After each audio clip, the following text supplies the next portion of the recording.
RCB 6 ಕೋಟಿ ಕನ್ನಡಿಗರ ಆಸ್ತಿ.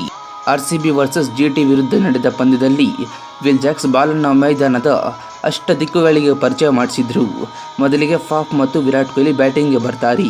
ವಿಧಿಯ ದುರಂತದ ಕಾರಣದಿಂದ ಫಾಫ್ ಕೇವಲ 24 ರನ್ಗೆ ಔಟ್ ಆಗೋ ಪರಿಸ್ಥಿತಿ ಬರುತ್ತೆ. ನಂತರ ಬಂದ ಆಟಗಾರನೇ ವಿಲ್ ಜಾಕ್ಸ್. ಒಂದು ಕಡೆ ವಿರಾಟ್ ಕೊಹ್ಲಿ ಬೆಂಕಿಯ ಆರ್ಭಟದ ಬ್ಯಾಟಿಂಗ್ ಆಡ್ತಾ ಇದ್ರು. ಹಾಗೆ ಆಡಿ ಅರ್ಧ ಶತಕವನ್ನು ಕೂಡ ಪೂರ್ತಿ ಮಾಡ್ತಾರೆ. ಕೊನೆಗೆ ಬರೋಬ್ಬರಿ 70 ರನ್ನನ್ನು ಕೂಡ ಕಲೆ ಹಾಕ್ತಾರೆ ವಿರಾಟ್ ಕೊಹ್ಲಿ. ಮೊದಲಿಗೆ 9 ಪಂದ್ಯದಲ್ಲಿ ಸಾಧಾರಣ ಯಶಸ್ಸನ್ನು ಕಂಡಿದ್ದ ವಿಲ್ ಜಾಕ್ಸ್ ನಿನ್ನೆ ನಡೆದ ಪಂದ್ಯದಲ್ಲಿ ಕೇವಲ 41 ಬಾಲ್ಗೆ ಶತಕ ಸಿಡಿಸಿದ್ರು. ಹೀಗೆ ವಿರಾಟ್ ಮತ್ತು ವಿಲ್ ಜಾಕ್ಸ್ ಕೇವಲ 74 ಬಾಲ್ಗೆ ಬರೋಬ್ಬರಿ 166 ರನ್ ಪಾರ್ಟ್ನರ್ಶಿಪ್ಪನ್ನು ಕೂಡ ಬಿಲ್ಡ್ ಮಾಡ್ತಾರೆ. ಹೀಗೆ ಬೌಂಡರಿ ಸಿಕ್ಸರ್ಗಳ ಸುರಿಮಳೆ ಸುರಿಸ್ತಾರೆ ವಿರಾಟ್ ಕೊಹ್ಲಿ ಮತ್ತು ವಿಲ್ ಜಾಕ್ಸ್.